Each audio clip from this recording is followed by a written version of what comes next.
Por lo que tú eres, por tu naturaleza, porque tú eres bueno, Padre, porque tú eres fiel, porque para siempre es tu misericordia, mi Dios. Ayúdanos, oh Jesús, pon tus pensamientos en nuestras mentes, en nuestros corazones, Padre, que todo cuanto tú permites a nuestras vidas lo obras para bien. Por favor, oh Jesús, trae tu consuelo, conforta cada corazón necesitado, anima, mi Dios, por favor, por tu Espíritu. Gracias, mi buen Dios, gracias por tu bondad, gracias por esta hora. Oh Jesús, planta, Señor amado, tus verdades eternas en nuestras vidas. En el nombre de Jesús, gracias, Padre. Amén, amén, amén. Siéntese, hermano, por favor. Es un himno muy lindo. Ciertamente el bien y la compasión de Dios, sí, nos seguirán todos los días en la casa de Jehová, precisamente basado en el Salmo 23. Vamos por favor en nuestras Biblias. Epístola a los Romanos. Epístola a los Romanos. Yo creo que Dios, así como en el Salmo 136 encontramos una y otra y otra y otra y otra vez, porque para siempre es su misericordia. Recordamos ese Salmo, ¿verdad? Alabad a Jehová porque Él es bueno. ¿Por qué? Porque para siempre es su misericordia, y eso lo dicen todos los versículos, repicando y repicando y diciendo una y otra y otra y otra vez. Con todo respeto, yo creo que no es que Dios crea que nosotros seamos faltos, ¿verdad? Como dicen, nos falte 5 para el peso, para no ser ofensivo, ¿verdad? Pero como que hay cosas que a nosotros se nos olvidan. Y especialmente cuando estamos pasando por adversidad, cuando estamos pasando por pruebas o por luchas, ¿verdad? Y una de las cosas que el adversario quiere en nuestras vidas es de que nosotros vivamos todo el tiempo en derrota, que vivamos todo el tiempo acusados, que vivamos todo el tiempo condenados, porque de esa manera, ¿qué logra hacer él? Lo que logra es apartarnos, ¿sí?, del camino. ¿Cuántos sabemos que somos buenos para lo malo? ¿Somos buenos para lo malo? Sí, sí. Y no tenemos necesidad que venga y nos lo recuerde. Simple y sencillamente que cuando viene la condenación, estamos ahí todo el tiempo y todo el tiempo y todo el tiempo. Y eso definitivamente afecta nuestras vidas. Y sabemos que hay muchas vidas que un día recibieron al Señor y posiblemente el Señor tocó sus corazones, nacieron de nuevo, pero por sus debilidades, por fragilidad, o tal vez por lo que vieron, o no sé, muchos se apartaron del camino. Se apartaron y la condenación los tiene allí, los tiene atados, no vuelven al camino, no regresan, porque están allí lamentable y tristemente faltos de que de recordar, ¿sí?, que el bien y la misericordia de Jehová nos seguirán todos los días de nuestras vidas, ¿sí?, y que Dios es soberano y que Él quiere que nosotros reposemos en lo que Él es, en su soberanía, en su grandeza, en su poder. Nuestra vida cristiana no está basada en nosotros, en lo que nosotros somos, hermanos, ni en lo que hacemos, porque lo que somos, ¿qué es? Es naturaleza pecaminosa. Lo que nosotros somos, ¿qué es? Es pecado. Esa es nuestra naturaleza. Y lo único que podemos producir y lo único que podemos hacer es, ¿qué es? Pecado. Pecados, ¿sí?, que son los frutos del pecado. Entonces esto pudiera parecer, eso ya lo sabemos, pero a la hora que estamos, en la hora de la hora, se nos olvida. Por eso es que el Señor recalca y a su pueblo le ha dicho una y otra vez, ¿sí? Porque para siempre es su misericordia. Necesitamos recordar eso todos los días de nuestras vidas, hermanos, ¿sí o no? ¿Qué haríamos sin su misericordia en nosotros? Vamos por favor, Romanos capítulo 8, versículo 18, dice de la siguiente manera: pues tengo por cierto que las aflicciones del tiempo presente no son comparables con la gloria venidera que en nosotros ha de manifestarse. Quisiéramos que pasaran esas aflicciones ya de este mundo, lo que está sucediendo y lo que nos está pasando aún dentro de nosotros, en nuestros corazones. No hay mal que dure 100 años, ni cuerpo que lo resista. Eso es lo que dice popularmente, ¿sí? Pues tengo por cierto que las aflicciones del tiempo presente no son comparables con la gloria venidera que en nosotros ha de manifestarse. Porque el anhelo ardiente de la creación es el aguardar la manifestación de los hijos de Dios. Porque la creación fue sujetada a vanidad, no por su propia voluntad, sino por causa del que la sujetó en esperanza. Porque también la creación misma será libertada de la esclavitud de corrupción a la libertad gloriosa de los hijos de Dios. Porque sabemos que toda la creación gime a una y aún está con dolores de parto hasta ahora. Y no solo ella, sino que también nosotros mismos, que tenemos las primicias del Espíritu, nosotros también gemimos dentro de nosotros mismos, esperando la adopción, la redención de nuestro cuerpo, porque en esperanza fuimos salvos. Pero la esperanza que se ve no es esperanza, porque lo que alguno ve, ¿a qué esperarlo? Pero si esperamos lo que no vemos, con paciencia, ¿qué? Lo aguardamos. Y de igual manera, el Espíritu nos ayuda en nuestra debilidad. Pues ¿qué hemos de pedir como conviene? No lo sabemos. Pero el Espíritu mismo intercede por nosotros con gemidos indecibles. Mas el que escudriña los corazones sabe cuál es la intención del Espíritu, porque conforme a la voluntad de Dios intercede por los santos. Dice en el Romanos 8:28, y sabemos que a los que aman a Dios, todas las cosas les ayudan a bien. Esto es, a los que conforme a su propósito son llamados. Porque a los que antes conoció, también los predestinó, para que fuesen hechos conforme a la imagen de su Hijo, para que Él sea el primogénito entre muchos hermanos. Y a los que predestinó, a estos también llamó. Y a los que llamó, a estos también justificó, y a los que justificó, a estos también glorificó. ¿Qué pues diremos a esto? Si Dios es por nosotros, ¿quién contra nosotros? El que no escatimó ni a su propio Hijo, sino que lo entregó por todos nosotros, ¿cómo no nos dará también con Él todas las cosas? ¿Quién acusará a los escogidos de Dios? Dios es el que justifica. ¿Quién es el que condenará? Cristo es el que murió, más aún el que también resucitó, el que además está a la diestra de Dios, el que también intercede por nosotros. ¿Quién nos separará del amor de Cristo?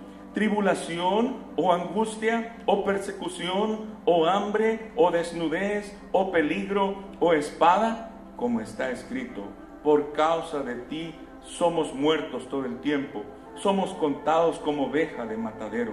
Antes, en todas estas cosas somos más que vencedores por medio de aquel que nos amó. Por lo cual estoy seguro de que ni la muerte, ni la vida, ni ángeles, ni principados, ni potestades, ni lo presente, ni lo porvenir, ni lo alto, ni lo profundo, ni ninguna otra cosa creada nos podrá separar del amor de Dios que es en Cristo Jesús, Señor nuestro. Amén. Que así sea, hermanos, que así sea. Que nosotros podamos, hermanos, meditar, reconocer, saber, hermanos, Dios tiene un propósito en todo cuanto Él permite para nuestras vidas. Muchas veces nosotros, cuando estamos pasando por la prueba, por la adversidad, miren, nosotros somos seres humanos con nuestras emociones, y nosotros obviamente podemos mostrar diferentes actitudes o diferentes reacciones ante las circunstancias que se nos vienen. Pero cuando nosotros estamos pasando por prueba y adversidad, debemos de tener la plena confianza. Y miren, el apóstol Pablo le encanta a él enfatizar, le encanta a él dejar por sentado, le encanta a él, pero fundamentar y decir, miren, y sabemos, o sea, recalcando en qué está afirmando él lo que él cree, no solo lo que sabe, sino que él está recalcando que su fundamento está basado en quién, en lo que Dios es, no en lo que él es. Nosotros somos fugaces, nosotros somos volubles. Hoy podemos decir una cosa, mañana podemos decir otra, pero Dios no es así. Dios no cambia, Él permanece, Él es inmutable, Él permanece siendo el mismo. Es más, antes de la caída, desde antes de la caída del hombre, Dios sabía que Adán y Eva le iban a fallar. Es más, Él conoce, hermanos, nuestras fallas, nuestras culpas, las pasadas, las presentes y las que vendrán. Y aunque nosotros pudiéramos decir, no, yo no soy capaz ni seré capaz, le sucedió a Pedro en el huerto, ¿sí? Señor, yo no te voy a dejar, no te voy a negar. ¿Y qué fue lo que sucedió? El Señor mismo le advirtió, Pedro, pero qué lindo el Señor, porque le dice, yo he orado por ti. Y Él es el que está intercediendo por nosotros continuamente. Y Él es el que tiene cuidado de nuestras vidas. Y en nuestros momentos más difíciles, en nuestros momentos de flaqueza, en nuestros momentos de inseguridad, en los momentos que no hayamos ni de dónde agarrarnos, ¿quién nos sostiene, hermanos? ¿Quién nos ayuda? ¿Cuántos hemos pasado por circunstancias así alguna vez? Que no hayamos, como dicen, ni bejuco de dónde agarrarnos. ¿Y quién es el que mete su mano y nos levanta y nos sostiene y nos dice, hijo, no estás solo, hijo, yo voy contigo, confía en mí, ten paz, ten seguridad, ten confianza? Hermanos, debemos de pedirle a Dios, Señor, ayúdanos por favor, así como lo has hecho antes. Sabemos que lo seguirás haciendo hoy, y venga lo que venga mañana, tú seguirás glorificándote. Amén. Dios es el mismo y Él no ha cambiado. Y nosotros por eso necesitamos muchísimo, hermanos, compenetrarnos en la lectura de la palabra. Necesitamos, hermanos, meditar en ella de día y de noche, como dice en el Salmo 1. ¿Por qué razón? Para que Dios plante sus pensamientos en nuestras mentes, en nuestros corazones, para que pueda ser nuestra mentalidad o nuestra manera de pensar pueda ser renovada, cambiada, transformada, como lo dice Pablo en Romanos 12:1, que no nos conformemos a este siglo. Y nosotros somos así, escuchamos muchas veces la palabra, pero a veces en nuestros corazones estamos ahí cavilando, estamos dudando, ¿cómo no? Sí, lo que pasa que, Él no está en el lugar en el que yo estoy. ¿Somos así o no, hermanos? Dudamos. No, pues sí es fácil decir. Hermanos, creo que cuando Dios permite que pasemos por alguna adversidad, por alguna prueba, obviamente lo que está haciendo es revelando más de su carácter, más de lo que Él en nuestras vidas, para que nosotros podamos, ¿qué? Confiar en Él, nosotros podamos conocerle. El que ha sido sanado no podría decir Jehová es mi sanador si no hubiera pasado por esa adversidad. El que ha sido rescatado, el que ha sido librado, el que ha pasado, hermanos, porque la palabra misma dice de que nosotros vamos a poder consolar a los demás. ¿Con qué cosa, hermanos? Con la consolación que nosotros hemos sido consolados, ¿sí? Entonces, hermanos, confiemos en Él, sepamos que Dios tiene control, Él es soberano. Me recuerdo yo por muchos años, y ha sido de gran bendición para mi vida, yo creo que quedó allí grabado en mis primeros años de creyente. Nos decía un pastor, y era el pastor juvenil, nos decía, miren, debemos de pensar todo el tiempo, Dios está sentado en su trono y nadie lo ha movido de allí. ¿Es eso cierto, sí o no, hermanos? Dios está sentado en su trono. Es más, aún hasta Satanás le podría querer dar golpe de estado como lo quiso hacer, y no lo logra, ni lo logró, ni lo logrará, ni él ni nadie. Dios está sentado en su trono y Él está allí gobernando, reinando, y ahí se mantiene. ¿sí? Así que nosotros no debemos andar ahí, todos así, temblorosos, ¿sí? Va a haber golpe de Estado. No, peor nosotros que vivimos en Latinoamérica y aquí en nuestro país, que venimos de donde asustan, ¿ah? ¿Sí? Dios está sentado en su trono y nadie lo ha movido de allí. Y Él pone y quita, Él dice y se hace, ¿sí? Él tiene control absolutamente de todo. Por eso es que Pablo, y ese es mi énfasis en esta mañana, nos deja Romanos 8:28, y no como una fórmula, sino que como un ánimo y una esperanza. Y sabemos, y aquí, hermanos, la clave, y es que Dios nos ayude, ¿verdad? Para que podamos crecer en amor verdaderamente hacia Él. ¿Por qué? Porque entonces sí vamos a verle propósito a todo lo que nos suceda. Lo que dice allí, y sabemos que a los que, ¿qué cosa, hermanos? Que a los que aman a Dios, todas las cosas les ayudan a bien. Entonces, ¿qué estamos necesitando? Dios no cambia, Dios no falla, Él permanece siendo el mismo. Él es inmutable, Él es soberano, Él es omnipotente, el mismo que abrió el mar rojo, ¿sí? Allá, cuando Israel salió de Egipto, es el mismo que está hoy. ¿Puede hacerlo hoy, sí o no, hermanos? Claro que puede hacerlo. Lo abrió exclusivamente para uno de sus profetas, ¿ah? Hasta para Eliseo, ¿sí o no? Sí, ¿verdad? Fue con Eliseo. Abrió el Jordán. Pásense. Qué tremendo, hermanos. Cuando nosotros parece que no vemos absolutamente luz en nuestra oscuridad y en nuestras tinieblas, allá al final está resplandeciendo ¿quién? Está resplandeciendo el Señor y diciéndonos: ánimo, vamos adelante, continúa, sigue, yo tengo control, yo voy a hacer salir el sol sobre tu noche oscura. Bástame tu gracia, dice ese canto tan lindo, ¿verdad? ¿Qué va a pasar, hermanos? ¿Qué dice el canto? Si la noche oscura está, su presencia me guiará.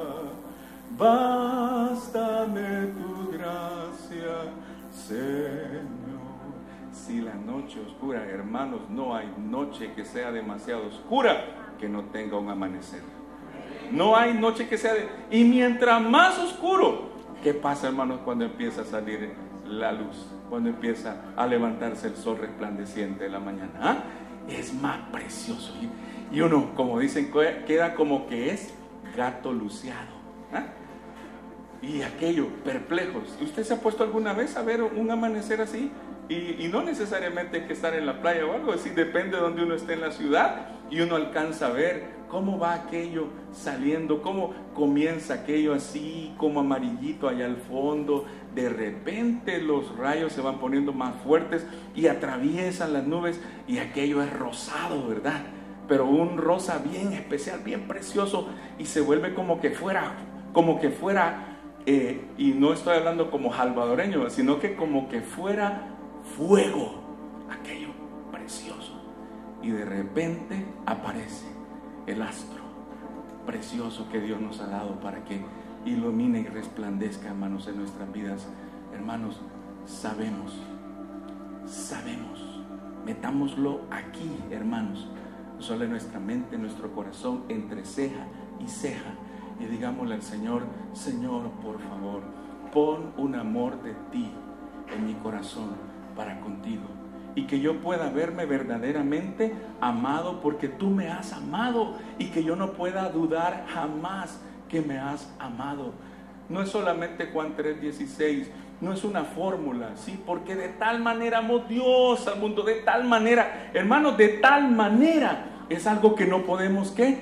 Dimensionar, es algo que nosotros no podemos medir, ¿sí? Pablo lo dice también, que las dimensiones del amor de Dios son inmensurables, no se pueden medir, ¿sí? Hermanos, si aún no siendo hijos, Dios dio a su Hijo por nosotros, cuanto más ahora, hermanos, siendo sus hijos, hermanos, Él no nos va a dar, hermanos, juntamente con su Hijo, todas las cosas. Y no estoy hablando del evangelio de prosperidad, estoy hablando que en Dios, hermanos, debemos de confiar, tener paz, tener seguridad, hermanos, y saber que Él verdaderamente sus planes, sus propósitos, sus pensamientos son ¿de qué? De bien. ¿Sí? Aun cuando Él permite la aflicción, porque Él la permite. Él permite la prueba, Él permite la adversidad, y no indudablemente, por eso lo puso Pablo también al terminar estos versículos. Él dice en el versículo 38, por lo cual estoy seguro de que ni la muerte, ¿vamos a enfrentar la muerte, sí o no? ¿Sí? Claro que sí. Ni la vida, dice, ni ángeles, ni principados, ni potestades, ni lo presente, ni lo porvenir, ni lo alto, ni lo profundo. Hermanos, todas estas cosas pueden venir a nuestras vidas, ¿sí? Momentos, situaciones, circunstancias, pero nada de eso, dice, ninguna cosa creada nos podrá separar ¿de qué? Del amor de Dios. Pero debemos, hermanos, de pedirle a Dios: Señor, ensancha mi corazón, ayúdame verdaderamente en medio de todo el camino que nos vas llevando, que pueda crecer un amor en mi corazón hacia ti, hacia lo que tú eres. Vamos por favor en el Antiguo Testamento y vamos a quedarnos un momentito por ahí al libro de Ruth. Libro de Ruth. Josué, Jueces, Ruth, ¿verdad? Antes de primero de Samuel.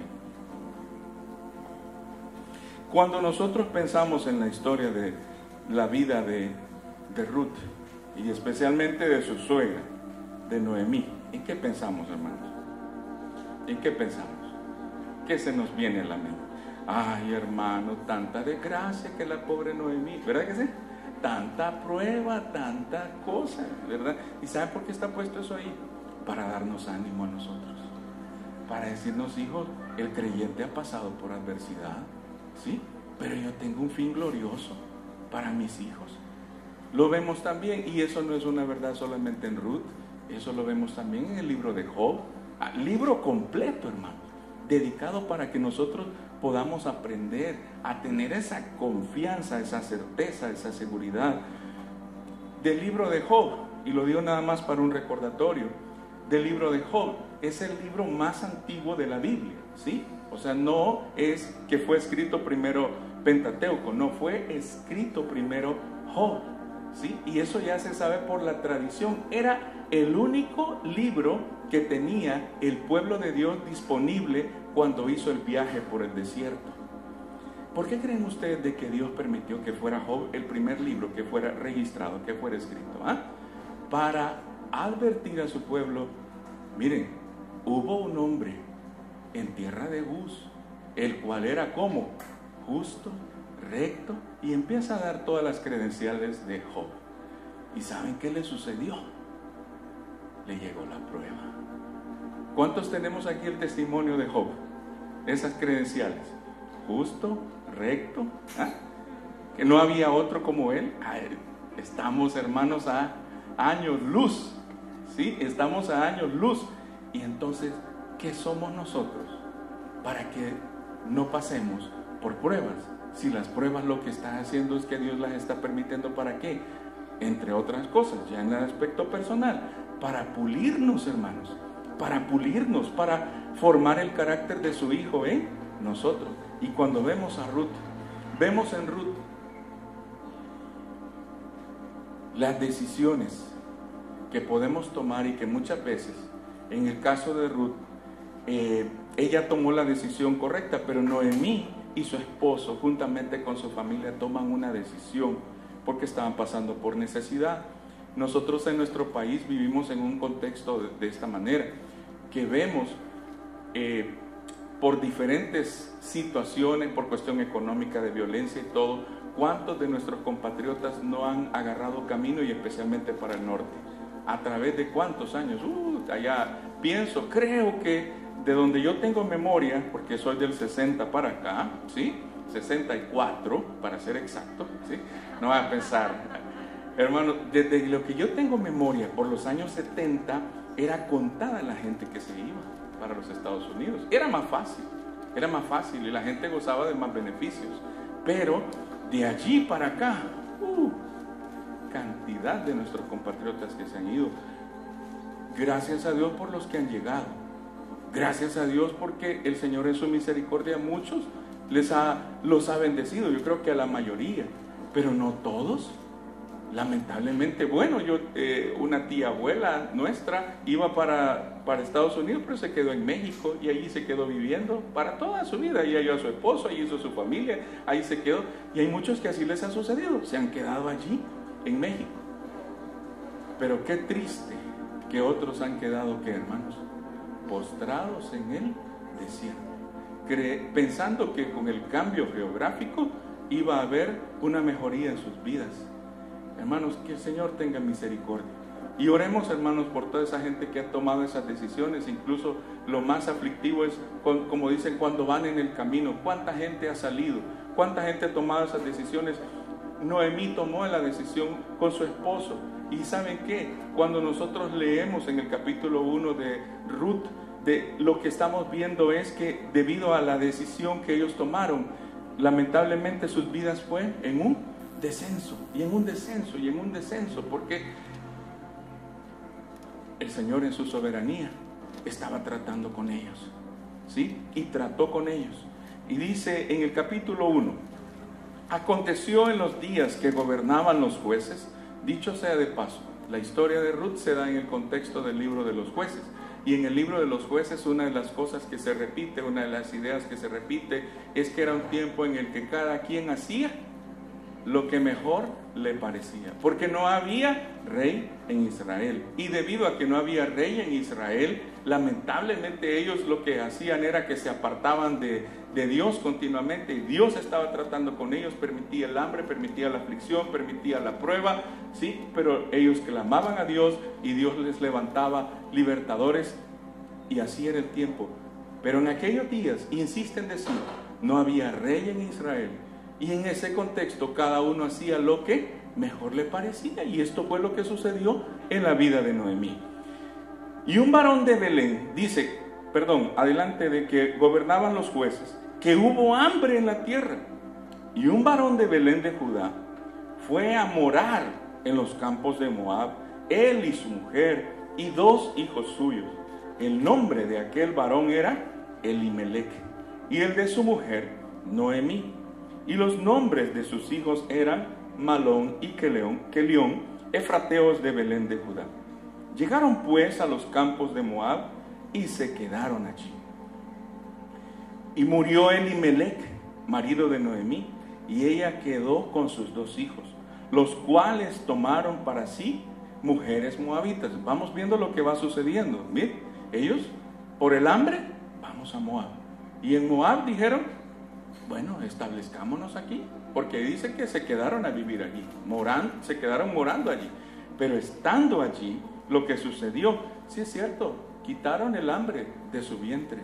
Pero qué triste, porque empezaron a tomar, obviamente, decisiones fuera de la voluntad de Dios. Y entonces dice que en el versículo 3, murió Elimelech, marido de Noemí, y quedó ella con sus 2 hijos, los cuales, ¿qué hicieron? Pues se quedaron viviendo allí, no se regresaron para Belén. Tomaron para sí, ¿qué? Mujeres moabitas. El nombre de una era Orfa y el nombre de la otra Ruth. Y habitaron allí unos 10 años. O sea, todavía, bueno, ni modo, aquí ya hicimos vida, aquí nos quedamos. Y dice en el versículo 5 lo inesperado. Y murieron también los 2, Malón y Kelión, quedando así la mujer desamparada de sus 2 hijos y de su marido. Después de una cosa como esa, ¿qué más puede esperar usted? ¿Bien? O sea, se quedó completamente desprotegida, desamparada. Imagínense que por estar pensando que iban a tener una mejor calidad de vida, que iban a mejorar sus condiciones, pudieron haber saciado su vientre, pero habían dejado la casa de pan. Habían dejado la casa de pan. Eso significa el nombre Belén. Habían dejado la casa de pan, la casa de alabanza, Belén de Judá. Y entonces ellos quedaron ¿cómo? Quedaron desprovistos, quedaron desprotegidos. Y ahora es mayor la desgracia. Ahora es mayor el dolor. Ahora hay pena, ahora hay tristeza. Y usted dice, bueno, ya ve hermano, usted empezó animándonos a que confiemos en Dios y mire lo que le pasa a esta vida. Sí, hermanos, allí está el testimonio. Si nos quedamos hasta allí, ¿sí? Nos da depresión, ¿sí o no? Si nos queda, pero no, hermanos, Dios en su misericordia estaba obrando algo en el corazón de Noemí. Al verse ella en esa condición, dice en el versículo 6, ahora viene el camino de regreso y es hacia arriba. El camino de regreso y es hacia arriba. Entonces, dice, se levantó con sus nueras y regresó de los campos de Moab, porque oyó en el campo de Moab que Jehová había visitado a su pueblo para darles, ¿qué? Pan.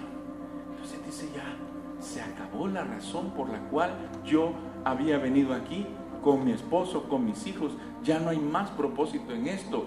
Es más, ya me quedé sin nada y ahora lo que me estoy perdiendo es que es la bendición. Lo que voy a hacer es regresar, porque Jehová ha visitado a su pueblo, dice, con pan. En el versículo 7, salió pues del lugar donde había estado, y con ella sus 2 nueras, y comenzaron a caminar para volverse a la tierra de Judá. Y Noemí dijo a sus 2 nueras, andad, volveos cada una a la casa de su madre. Jehová haga con vosotras misericordia, como la habéis hecho con los muertos y conmigo. Os conceda Jehová que halléis descanso cada una en casa de su marido. Luego las besó, y ellas alzaron su voz y lloraron. Llega el momento de ¿qué? El momento de tomar nuevamente decisiones. Llega nuevamente, hermanos, y cuidado con las decisiones. Las decisiones no necesariamente son las más grandes las que nos van a acercar a la voluntad de Dios. Las decisiones que nos acercan a la voluntad de Dios y más a sus caminos son las que tomamos día a día.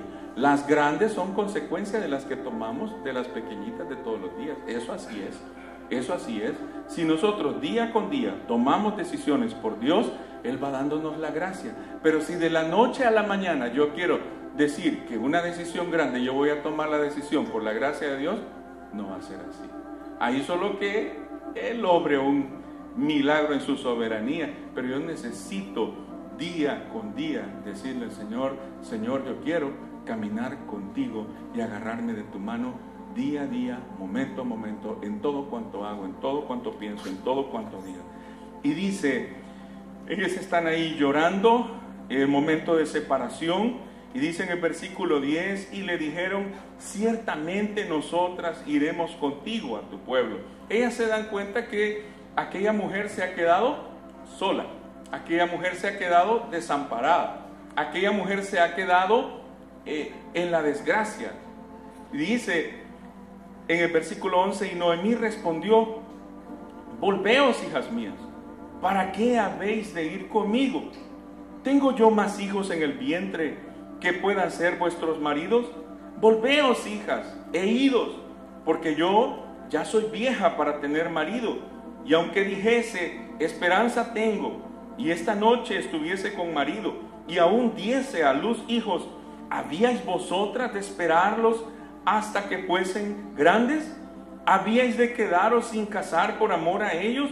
No, hijas mías, que mayor amargura tengo yo que vosotras, pues la mano de Jehová ha salido contra mí. Miren que el testimonio que está dando ella, o sea, ella está diciendo, miren, ya, o sea, yo les agradezco por acompañarme en mi dolor, en mi pena, pero ¿saben qué?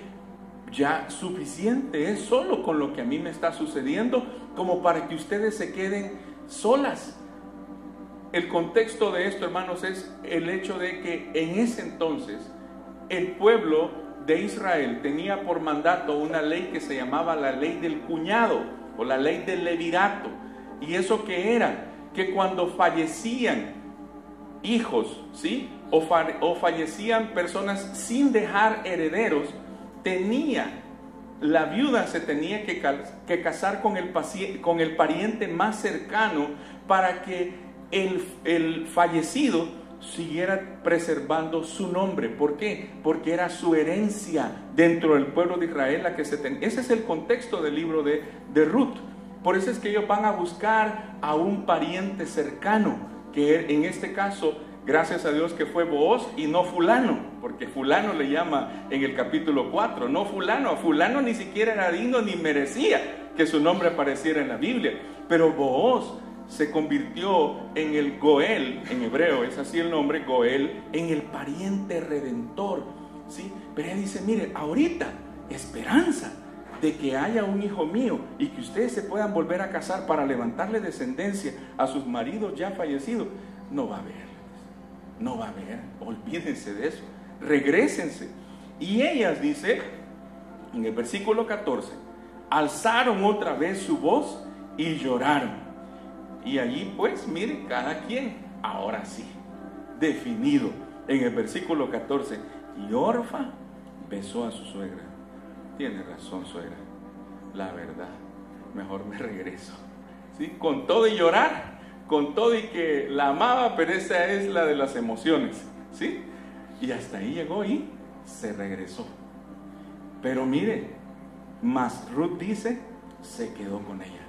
Ruth dice, no, con todo, yo algo veo, algo hay en el corazón de mi suegra, que yo lo he visto, y esto no es así nomás, y ese algo es lo que me hace seguir, y ese algo es el que me hace aferrarme a lo que un día yo pude haber visto en esta familia. Yo me he sentido bien, aunque yo soy una moabita y no pertenezco al pueblo de Dios, pero me he sentido diferente en esta familia y yo no me quiero separar, yo no quiero dejar lo que Dios me ha concedido ahora. Y dice en el versículo 15, y Noemí dijo, he aquí, tu cuñada se ha vuelto a su pueblo y por consiguiente a su pueblo, a sus costumbres, a su vana manera de vivir, a su vana manera de pensar, y le dice, se ha vuelto a su pueblo y a sus dioses, vuélvete tú tras ella. Por eso digo, hermanos, no es nada más una decisión, porque sí, ella sabía lo que le esperaba al regresar a Moab. Y aunque era su casa, de allí era su familia, de allí eran sus costumbres, pero dice, no, yo no me voy de regreso.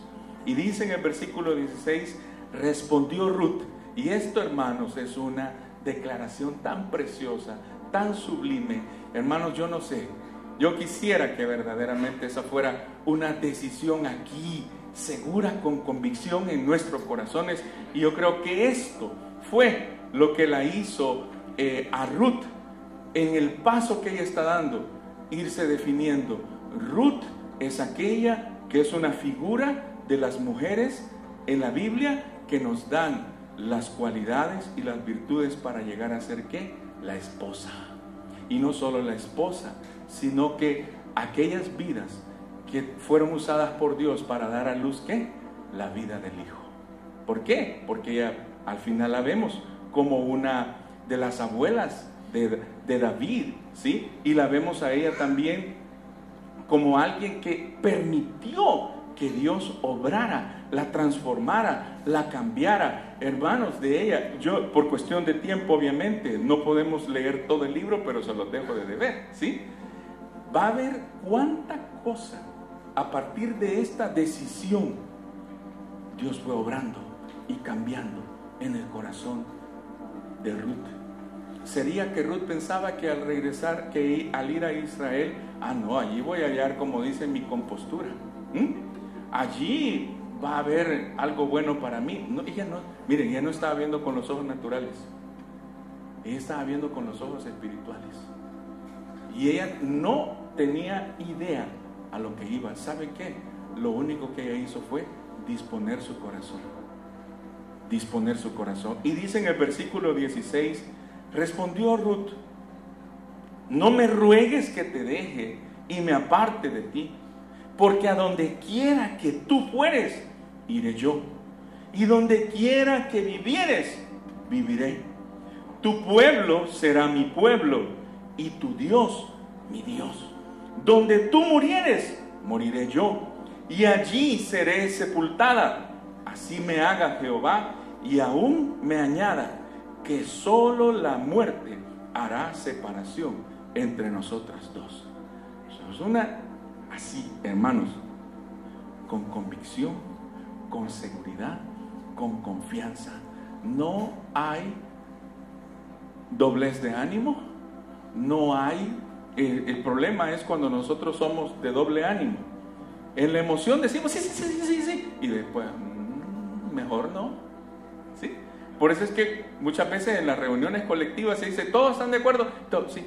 Pero ya cuando se van a su casa, no. ¿Sí? Hermano, doble ánimo. Nuestro sí sea sí y nuestro no sea no. Orfa dijo, no, yo mejor voy. Ruth dijo, no, yo me quedo. No me pidas, no me ruegues, porque esto es una imploración. No me ruegues es porque era una súplica. No me ruegues que te deje y me aparte de ti, porque no lo voy a hacer. Ya mi decisión está tomada, ya está firme. ¿Podríamos nosotros decir eso por la gracia de Dios, hermanos? Yo no voy a salir, no voy a apartarme del camino de Dios, Señor, donde quiera que sea, donde quiera que yo esté. Señor, yo quiero estar agarrado de tu mano, por favor, nunca me dejes, nunca me desampares. Amén. Quisiéramos eso por su gracia, hermanos, que sea así. Y hermanos, eso, que Dios toque incluso no solamente en nuestra vida, nosotros como adultos que ya estamos, como dicen, ya bastante avanzados del camino, pero tenemos que a nuestros hijos, tenemos a nuestros pequeños, y las decisiones que nosotros estemos tomando por Dios hoy, ¿sí?, que también puedan afectarlos a ellos y que ellos puedan también recibir la gracia de Dios para decir, yo también voy a tomar las decisiones por Dios en el momento que a mí me corresponda. ¿Sí o no, hermanos? ¿Es lo que deseamos para ellos? Yo creo que sí. Todos quisiéramos que nuestros hijos anduvieran en el camino de Dios y permanecieran en el camino de Dios. Dice, porque a donde quiera que tú fueres, iré yo.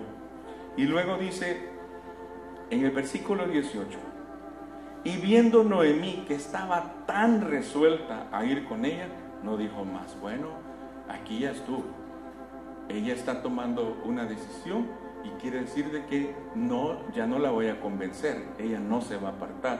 Hermanos, el Espíritu Santo, sabemos que en este libro Noemí es una figura del Espíritu Santo que en algún momento dado nos dice, hey, no vayas, no lo hagas, porque Dios está probando nuestro corazón si verdaderamente vamos a decidir. Pero en el momento en el que Dios ve una decisión, en el momento que Dios ve una determinación, ¿qué va a hacer él, hermanos? Entonces él dice, este hijo está por mí y yo voy a darle la gracia, yo voy a estar con él y voy a sostenerlo. Y dice, bueno, está tan resuelta a ir con ella, no dijo más. Dice en el versículo 19, anduvieron pues ellas dos hasta que llegaron a Belén, y aconteció que habiendo entrado en Belén, toda la ciudad se conmovió por causa de ellas y decían, ¿no es esta Noemí? Y ella le respondía, no me llaméis Noemí, porque Noemí significa placentera. ¿Y qué mujer placentera podría ser? Aquella que un día tuvo esposo, tuvo hijos y ahora regresa absolutamente vacía, sin nada. Y miren, yo no sé, hermanos, pero así somos, nuestra naturaleza caída es así. Bueno, seguramente, ¿verdad? Se llama Noemí, a saber por qué se llama así. Se fue para Moab. Allá en Moab se le murió el marido, se le murieron los hijos. Y lo peor es que hoy regresó ella, y no regresó siquiera solo ella, vino como una moabita, aguantan lo que trajo. Así somos nosotros de terribles, hermanos, ¿sí o no? Para rematar, ni siquiera solo una boca, sino que ahora son dos. Y la otra es moabita. Esa es nuestra naturaleza, caída tan terrible, hermanos, que a veces si no lo decimos, lo pensamos, ¿sí? Al estilo del doctor Merengue, ¿sí? Pensando solo cosas de la carne. Pero dice, hermanos, Noemí, no me llaméis Noemí, sino llamadme Mara. Y la palabra Mara significa amargura, porque en grande amargura me ha puesto el Todopoderoso. No podemos negar, hermanos, que en algún momento dado, como seres humanos falibles que somos, como seres que como Dios lo ha permitido, espíritu, alma y cuerpo, que de repente nosotros nos sintamos quebrantados, abrumados, eso, hermanos, no tenga pena, no tenga pena. Noemí lo está viviendo y dice, mire, es un dolor Hermanos, y solo aquellos que han pasado por pruebas, y solo aquellos que han pasado por adversidad, y solo aquellos que han, como dicen, han visto las cosas color de hormiga, hermanos, no saben lo que es decir esto. Cuando hay una pena, cuando hay un dolor, cuando hay algo indescriptible ahí y una carga, hermanos, tremenda, solo Dios sabe. ¿Sí? Y que allí, que Dios nos dé la gracia para que no nos amarguemos, para que no nos amarguemos. Noemí se vio expuesta a la amargura y dice, en grande amargura me ha puesto, pero miren, aquí no dice ella ninguna otra cosa más. ¿A quién le atribuye las cosas? ¿A quién le atribuye? Al Todopoderoso, al Todopoderoso. Aquí ella no está viendo, sí, fue culpa de mi marido. Yo le decía que no. Es que a la hora de echar culpas somos buenos. A la hora de repartir responsabilidades, es que vos no me acordaste, ¿sí? Es que vos nunca me decís nada. O sea, siempre, sí, pero no, ella dice, no, el Todopoderoso, Él es soberano y es Él quien ha permitido que venga esto a mi vida. Yo me fui llena, dice, pero Jehová me ha vuelto con las manos vacías. ¿Por qué me llamaréis Noemí? Ya que Jehová ha dado testimonio contra mí y el Todopoderoso me ha afligido. Así volvió Noemí y Ruth la moabita, su nuera, con ella. Volvió de los campos de Moab y llegaron a Belén al comienzo de la siega de la cebada. Se los voy a dejar a ustedes, hermanos, de deber, que ustedes continúen la lectura y les animo, hermanos, a que vean todo lo precioso que Dios formó a través de Noemí. Ruth lo único que hizo fue, ¿saben qué fue? Hacer. Ella nada más lo que hizo fue ser una mujer obediente, ser una mujer prudente. Y ¿saben qué? Algo bien lindo, porque todo lo que ahora Ruth va a hacer, lo va a hacer no por su propio bien, sino que lo va a hacer por el bien de su suegra, porque ella se dispone a ir ahora a los campos a espigar y a recoger, y su carga y su preocupación no es solo para tener ella que comer, sino que para llevarle a su suegra. Los conceptos que existen en relación de nuera y suegra, igual de yerno y suegra, eso es algo como Génesis 3:15, ¿verdad? Sí, pero el Señor, no sé si me doy a entender en lo que yo estoy diciendo, ¿sí? Pero casi siempre son conceptos de ¿qué? De enemistad, de fricción, de una relación no nada buena, pero aquí vemos una relación ejemplar, una relación preciosa, y ella, sin altivez, sin orgullo, ella sabe que su suegra sí conoce al Dios de Israel. Ella sabe que su suegra sí sabe las costumbres, la manera de conducirse. Dice, aquí yo soy nueva y aquí yo no sé cómo voy a caminar. ¿Y qué hace ella? Con humildad se somete a lo que su suegra le dice. Y la suegra le va a decir, ay, las que son suegras aquí estarán diciendo, ay, ya tengo. No. Mujeres piadosas, preciosas, lindas, guiadas por el Señor. Noemí fue guiando a su nuera de una manera tal que ella lo que estaba haciendo era, hija, lo que tú has decidido, Dios lo va a respaldar, porque tú has hecho misericordia. No solo estuviste con mis hijos y conmigo, sino que ahora tú has decidido por Dios. Y ahora tú vas a comenzar a vivir de una manera totalmente diferente. Y ella la empezó a introducir, a explicarle, mira, hija, las cosas aquí se hacen de esta manera. Vas a ir a tal campo, allí vas a hacer esto. Bueno, y a vivir, hermanos, de una manera como vivían los más pobres. ¿Por qué razón? Porque al ir a espigar, ella lo que hacía era, ¿qué? Ir a recoger lo que caía de los que estaban recogiendo la cosecha. Hermanos, se requiere humildad, obediencia, sujeción. Eso es para los que se están durmiendo, ¿sí? Es un efecto ahí que el Señor mandó ahorita, ¿sí? Hermanos, para poder tener ese testimonio, todo el relato que viene seguido a esto, que es el camino que condujo a Ruth, ¿hacia qué? hacia ser una mujer virtuosa, hacia ser una madre en Israel, como lo fue Raquel, como lo fue Lea, ¿sí? Hermano, un testimonio y unas credenciales que Dios le dio a Ruth. ¿Todo por qué?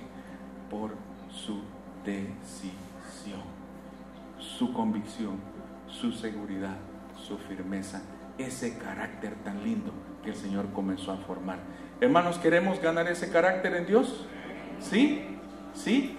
Veamos al soberano, veamos al todopoderoso, veámoslo a Él haciendo y actuando en todas las cosas. Miren, hermanos, para Dios no existe, aún con todo, es misericordia. Claro, el que se desvió se apartó del camino, pero reflexiona, se arrepiente y regresa. ¿Qué hace Dios, hermanos?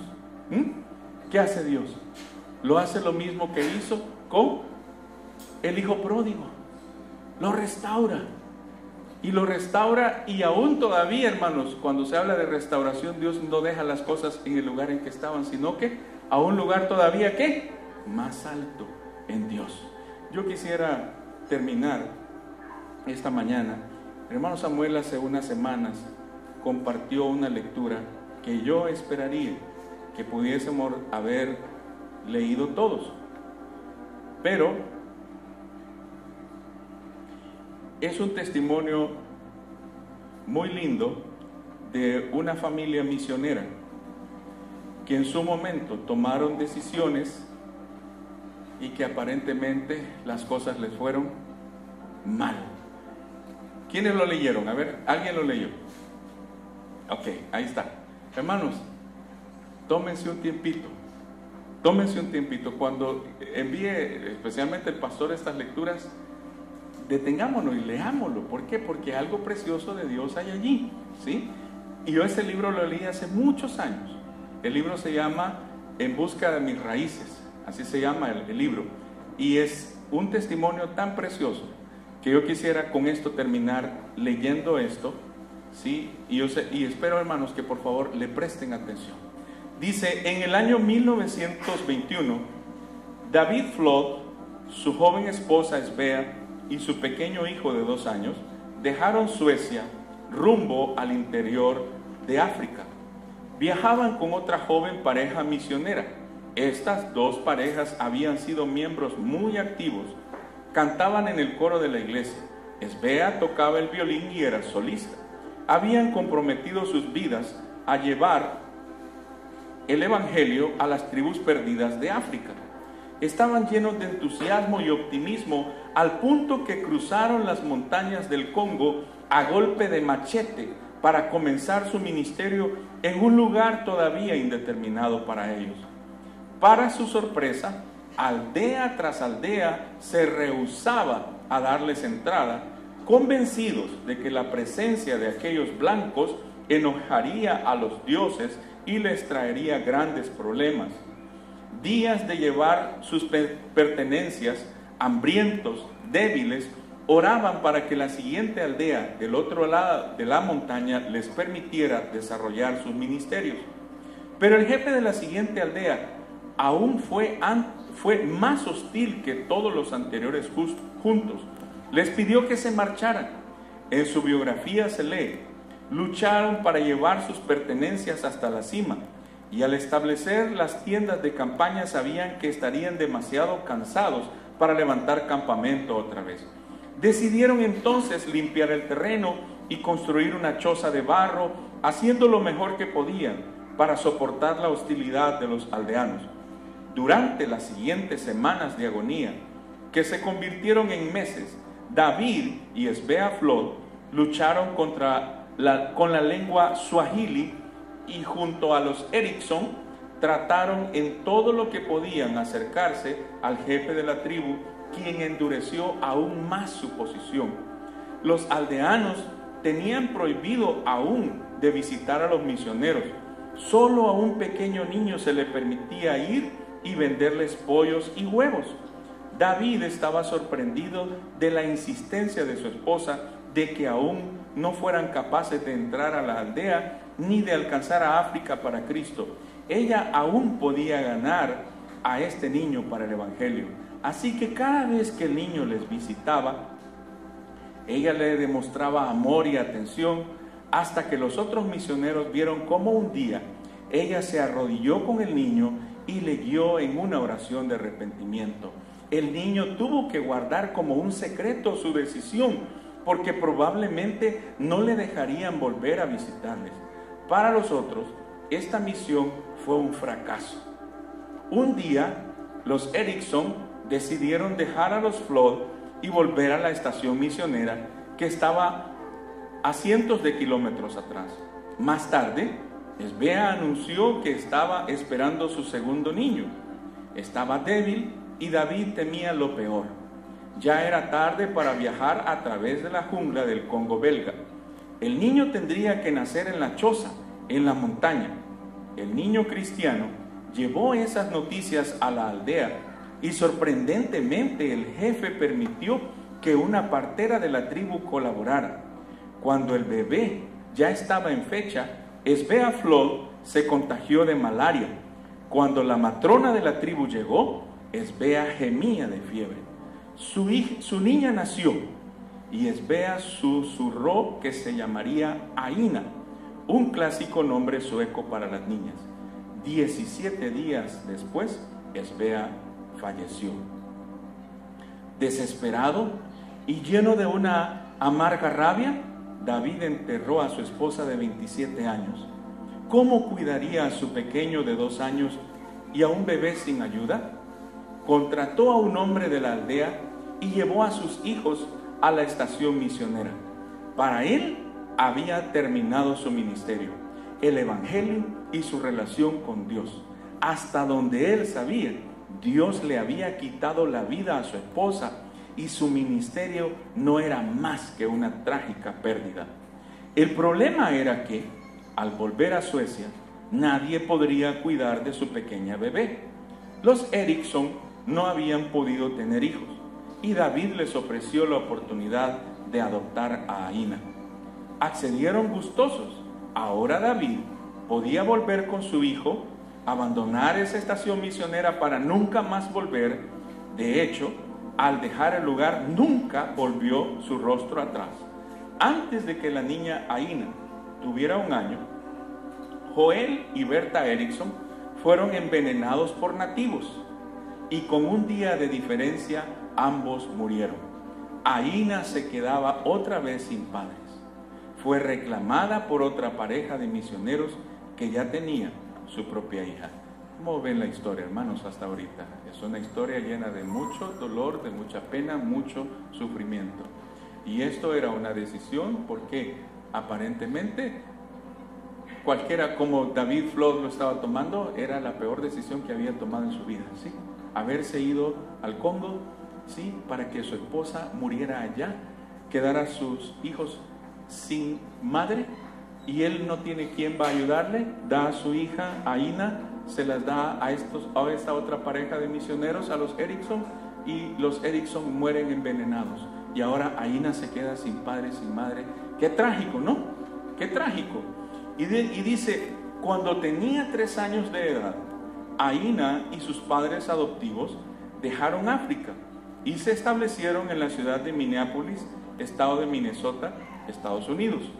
Su nombre sueco fue cambiado a Aggie Hertz se llamó ella.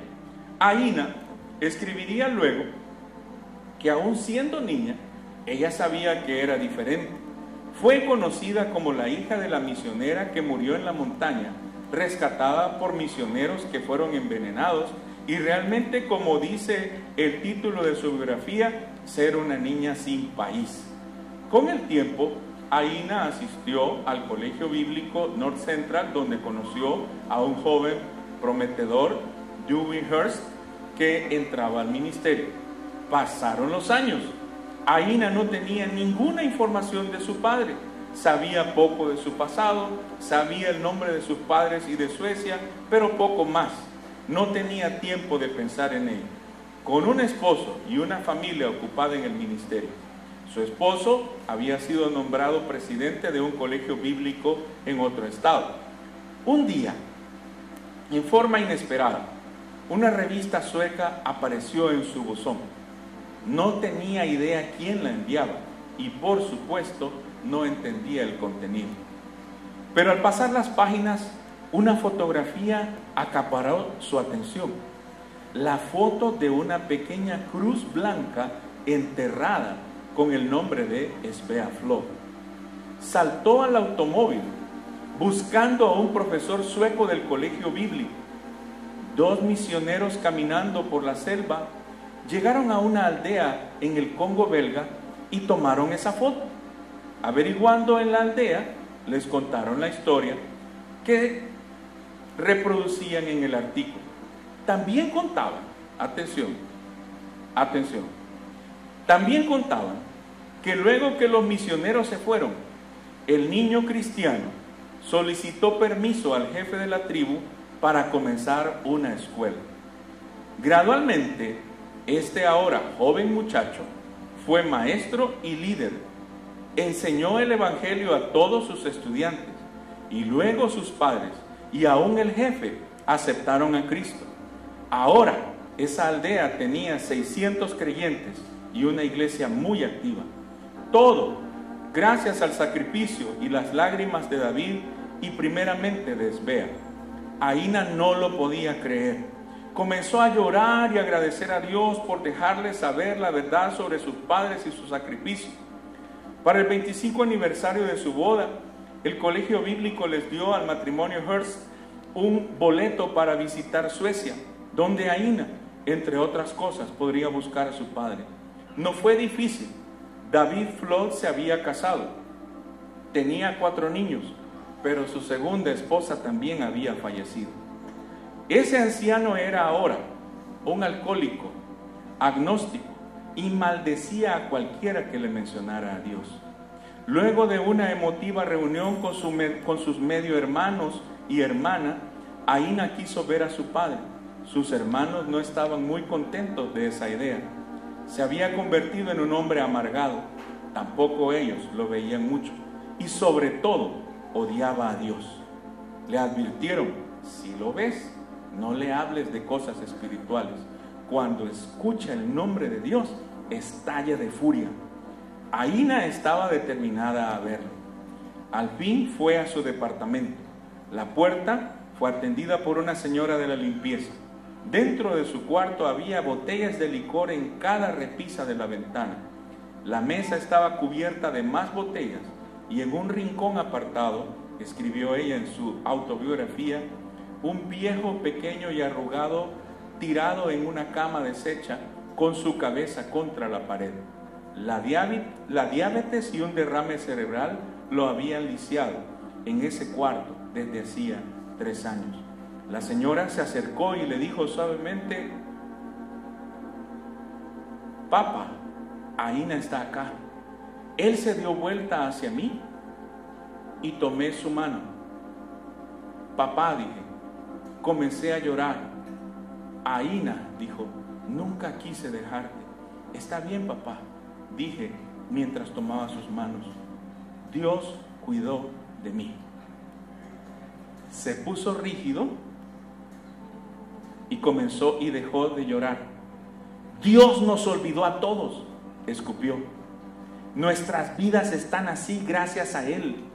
Estuve en África todo el tiempo y luego solo un niño pequeño y luego perdí a tu madre. Papá, tengo una historia que contarte. No fuiste al África en vano. Mamá no murió en vano. El niño pequeño que ganaron para el Señor creció y toda la aldea hoy reconoce a Jesús. Hoy, 40 años después, hay 600 personas en ese lugar que sirven al Señor porque tú escuchaste el llamado de Dios en tu vida. David Flood se dio vuelta despacio hasta que sus ojos vieron los míos. Ojos de esperanza, deseando que lo que yo decía fuera verdad, deseando que la agitación de su vida se redimiera de algún modo. Papá, es una buena historia. Tenemos un Dios grande. Las lágrimas volvieron. Comenzó a hablar. Al fin de esa tarde, la bondad de Dios lo había traído al arrepentimiento y el perdón y la restauración de la comunión. Aína y su esposa al fin volvieron a América. Unas pocas semanas después, David Flood partió a la patria celestial. Luego le contaron a Aína que en las últimas horas de su vida, delirando, hablaba en suajili. Déjenme darle un apéndice a esta historia.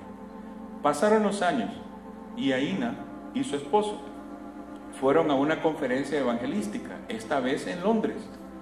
Varios líderes de diferentes denominaciones y asociaciones de iglesias de África fueron a dar sus reportes.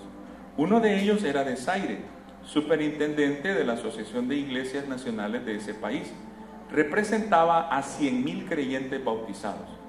Habló elocuentemente sobre la difusión del Evangelio en su país. Dijo: tenemos 32 estaciones misioneras, un hospital de 120 camas, varias escuelas cristianas, y nuestras iglesias tienen hoy 100,000 cristianos bautizados.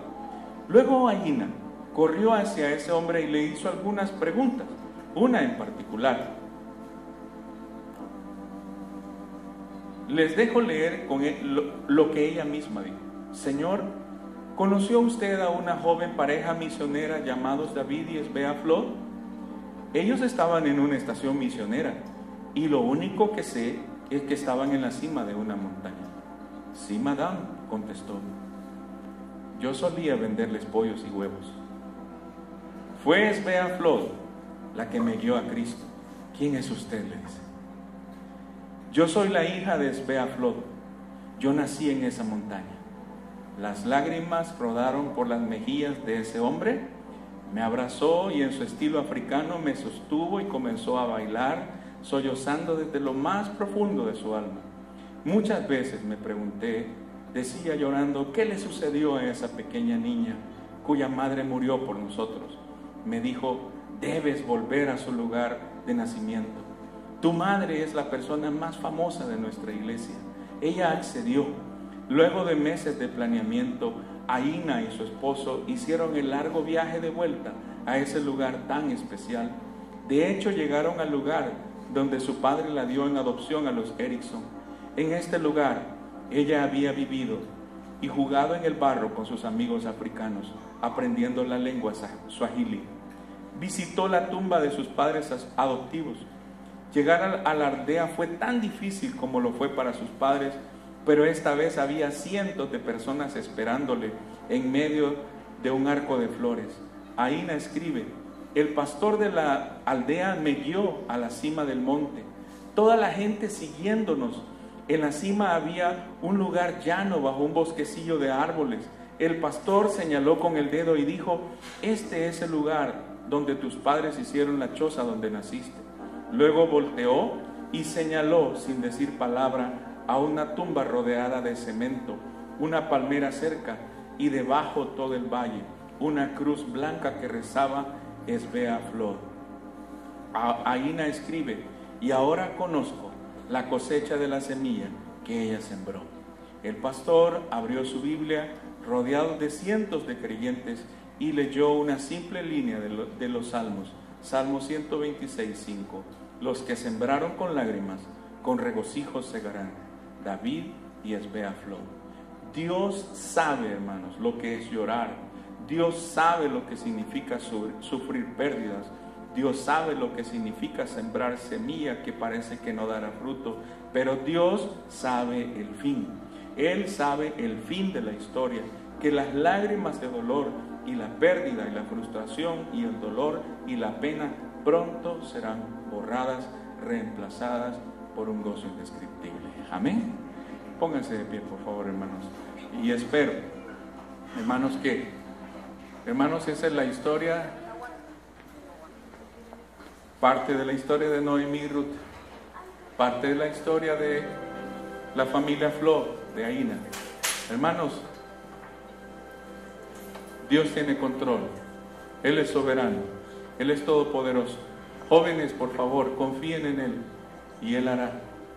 Los pequeñitos, aunque no comprendan y aunque no entiendan, pero debemos de guiarlos por ese camino. Los que ya estamos más grandes, y hay hermanos que todavía aún son mayores y han pasado por situaciones más difíciles y más adversas, y Dios se ha engrandecido. Hermanos, que todos podamos tener confianza, seguridad. Él es bueno, hermanos. Para siempre es su misericordia. Él no nos deja, hermanos. Él no nos desampara. Él tiene cuidado de cada una de nuestras vidas. Y aunque no veamos tal vez la luz en este momento, pero hermanos, la noche terminará. La noche terminará. Y el sol de justicia resplandecerá. Amén. Amén. Bástame